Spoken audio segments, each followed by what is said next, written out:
ನಮಸ್ತೆ. ಸರೋಜ ಶ್ರೀ ಶಿವಶಕ್ತಿ ಯೋಗ ಕೇಂದ್ರ, ತಿಗುಪ್ಪೆ, ಬೆಂಗಳೂರು. ಪ್ರೆಗ್ನೆನ್ಸಿ ಯೋಗದಲ್ಲಿ ರೈಟ್ ಲೆಗ್ ಮೇಲಕ್ಕೆ ತೊಗೊಂಡು ಕಾಲು ಸ್ಟ್ರೆಚ್ ಮಾಡೋದು. ಇದು ಮಾಡೋದ್ರಿಂದ ಥೈಸ್ ಚೆನ್ನಾಗಿ ಸ್ಟ್ರೆಚ್ ಆಗುತ್ತೆ, ಪೆಲ್ವಿಕ್ ಪಾಯಿಂಟೂ ಚೆನ್ನಾಗಿ ಓಪನ್ ಆಗುತ್ತೆ, ಮತ್ತು ಲೋವರ್ ಅಬ್ಡಮನ್ ಭಾಗನೂ ಸ್ಟ್ರೆಚ್ ಆಗುತ್ತೆ, ಆ್ಯಂಕಲ್ ಸ್ಟ್ರೆಚ್ ಆಗುತ್ತೆ. ಇದು ಮಾಡೋದ್ರಿಂದ ತುಂಬ ಹೆಲ್ಪ್ ಆಗುತ್ತೆ ಡೆಲಿವರಿ ಟೈಮಲ್ಲಿ. ನಿಧಾನ ಕಾಲು ಕೆಳಗಿಳಿಸಿ ಚೇಂಜ್ ಮಾಡ್ಕೊಳ್ಳಿ. ನಿಮ್ಮ ಶೋಲ್ಡ್ರ್ ಲೈನಲ್ಲಿ ಕೈಯನ್ನು ಇಟ್ಕೊಂಡಿರಬೇಕು. ಆ್ಯಂಕಲಿಂದ ಸ್ವಲ್ಪ ಮುಂದೆ ಪಾದದ ಕಡೆ ಹಿಡ್ಕೊಂಡು ಸ್ಟ್ರೆಚ್ ಮಾಡಬೇಕು. ನಿಧಾನ ತಲೆ ಹಿಂದಕ್ಕೆ ಉಸಿರಾಟವನ್ನು ಗಮನಿಸ್ತಾ ಇರಬೇಕು. ದೃಷ್ಟಿ ನೇರ. ಥೈರಾಯ್ಡ್ ಸಮಸ್ಯೆ ಇದ್ರೂ ಕಡಿಮೆ ಆಗುತ್ತೆ. ಕುತ್ತಿಗೆ ಚೆನ್ನಾಗಿ ಸ್ಟ್ರೆಚ್ ಆಗೋದ್ರಿಂದ ರಿಬ್ಸ್ ಭಾಗ ಚೆನ್ನಾಗಿ ಸ್ಟ್ರೆಚ್ ಆಗುತ್ತೆ, ಲೋವರ್ ಅಬ್ಡಮನ್ ಭಾಗದಿಂದ.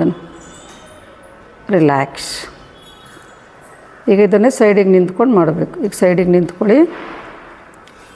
ಹೀಗೆ ರೈಟ್ ಲೆಗ್ ಮೇಲಕ್ಕೆ ತೊಗೊಳ್ಳಿ.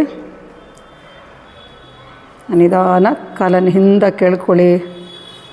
ಬಟಕ್ಸನ್ನು ಮುಂದಕ್ಕೆ ನೂಗ್ತಾ ಕೈಗಳೆರಡೂ ಕೈ ನೇರ ಇರಬೇಕು. ಕಾಲನ್ನು ಹಿಂದಕ್ಕೆ ಕೆಳಿತಾ ಇರಬೇಕು. ರಿಲ್ಯಾಕ್ಸ್. ಚೇಂಜ್ ಮಾಡ್ಕೊಳ್ಳಿ. ಬಲ ಹಸ್ತ ಚೆನ್ನಾಗಿ ಒತ್ತಿ ಕೈ ಬೆರಳು ಸ್ಪ್ರೆಡ್ ಮಾಡ್ಕೊಳ್ಳಿ. ಕೆಳಗಡೆ ಕಾಲು ನೇರ ಇರುತ್ತೆ, ಸ್ಟ್ರೆಂಥನ್ ಆಗುತ್ತೆ ಕಾಲುಗಳು. ಥೈಸ್, ಕಾಫ್ ಮಸಲ್ಸ್ ಎಲ್ಲ ಸ್ಟ್ರೆಚ್ ಆಗೋದ್ರಿಂದ.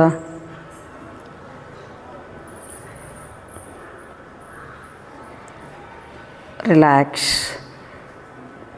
ಕಂಬಿ ಹಿಡ್ಕೊಳ್ಳಿ, ಫಾರ್ವರ್ಡ್ ಬೆಂಡ್ ಮಾಡಿ. ಪ್ರೆಗ್ನೆನ್ಸಿ ಯೋಗದಲ್ಲಿ ಇದು ಆಸನಗಳಿದೆಯಲ್ಲ, ಅದು ಮಾಡ್ಕೊಳ್ಳಿ. ಮನೇಲಿ ಮಾಡೋರು 15 ನಿಮಿಷ 20 ನಿಮಿಷ ಎಷ್ಟೊತ್ತು ಬೇಕಾದ್ರೂ ಮಾಡ್ಕೊಳ್ಳಿ. ಮಾಡ್ಕೊಂಡಾದಮೇಲೆ ಕಾಲು ಸ್ವಲ್ಪ ಹತ್ತಿರ ಇಟ್ಕೋಬೇಕು. ಪ್ರಾರ್ಥನಾ ಅಗಲ ಬೇಡ ಅಷ್ಟೊಂದು. ಮಾಡ್ಕೊಂಡಾದಮೇಲೆ ಲಾಸ್ಟಲ್ಲಿ 2 ಟ್ವಿಸ್ಟಿಂಗ್ ಇರಬೇಕು. ಮತ್ತು ಫಾರ್ವರ್ಡ್ ಬೆಂಡ್ ಮಾಡಿ, ಆಮೇಲೆ ಭಸ್ತ್ರಿಕಾ ಮಾಡಿ ಶವಾಸನ ಮಾಡ್ಕೊಳ್ಳಿ. ನಂತರ ಪ್ರಾಣಾಯಾಮ ಮಾಡಿ. ನಿಧಾನ ಮೇಲಕ್ಕೆ ಬನ್ನಿ. ರಿಲ್ಯಾಕ್ಸ್.